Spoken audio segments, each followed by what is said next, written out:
সংগী সত্ৰৰ সকলোৱে স্বাগতম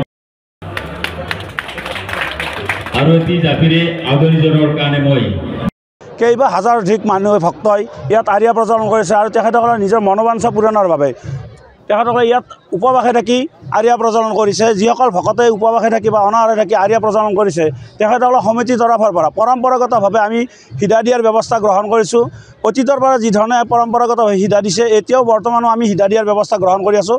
সম্পূৰ্ণ বাহ্যিকতাৰ পৰা দূৰত থাকে আধ্যাত্মিক চিন্তা চেতনাৰে পৰিপূৰ্ণ হৈ আমি যাতে এই কাৰ্যসূচীসমূহ ৰূপায়ণ কৰিব তাৰ প্ৰতি অধিক গুৰুত্ব প্ৰদান কৰি আমি আজিৰ এই কাৰ্যসূচী ৰূপায়ণ কৰিছোঁ। আশা ৰাখিছোঁ পৰৱৰ্তী কাৰ্যসূচীসমূহত আমাৰ অসমৰ বিভিন্ন প্ৰান্তৰ ভকত ৰাইজৰ ইয়াত উপস্থিতি শ্ৰদ্ধাৰে কামনা কৰিছোঁ।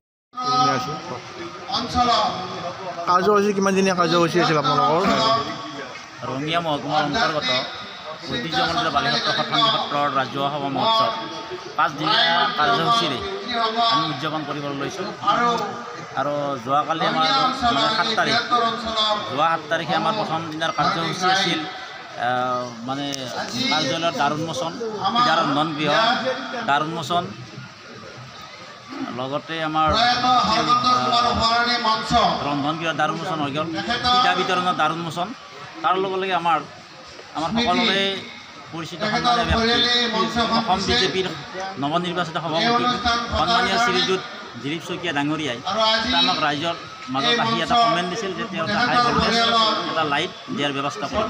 তেওঁৰ প্ৰথমতে যোৱাকালি আহি তেওঁ প্ৰায় 9 বজাত আহি তেওঁ সেইটো উদ্বোধন কৰিছে। তাৰ কাৰণে তেওঁক আমি আন্তৰিকতাৰে ধন্যবাদ জনাইছোঁ।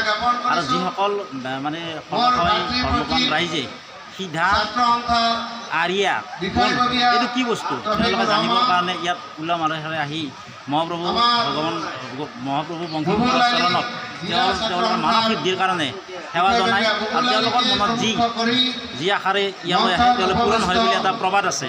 আৰু যিসকল ধৰ্মপ্ৰাণ ৰাইজ উপবাসে থাকি ইয়াত আহে তেওঁলোকক আমি সিধা দিয়াৰ এটা আমাৰ ব্যৱস্থা আছে। এই সিধাত আমি বাঁহৰ চুঙাত মিঠাতেল আৰু মাটিৰ বাচনত ভাত বনোৱাৰ কাৰণে দিয়াৰ ব্যৱস্থা আছে। লগতে যিসকল উপবাসী ভক্তক আমি থলুৱা খাদ্যৰে অসমীয়া খাদ্যসমূহেৰে তেওঁলোকক আমি আপ্যায়ন কৰোঁ। তিল পিঠা, নাৰিকল পিঠা আৰু চুঙা পিঠাৰে তেওঁলোকক আমি আপ্যায়ন কৰোঁ। আৰু প্ৰায় আপোনালোকে আজিও দেখা পাইছে কিমান ভক্তৰ আগমন আছে। যোৱাকালি প্ৰায় লক্ষাধিক ভক্তৰ আগমন আছে। আৰু তেওঁলোকক আমি উপবাসী ভক্তক সিধা দিয়াৰ ব্যৱস্থা কৰিছোঁ। হয়তো এইটো পৃথিৱীত মানে ভাৰতবৰ্ষতে নাই।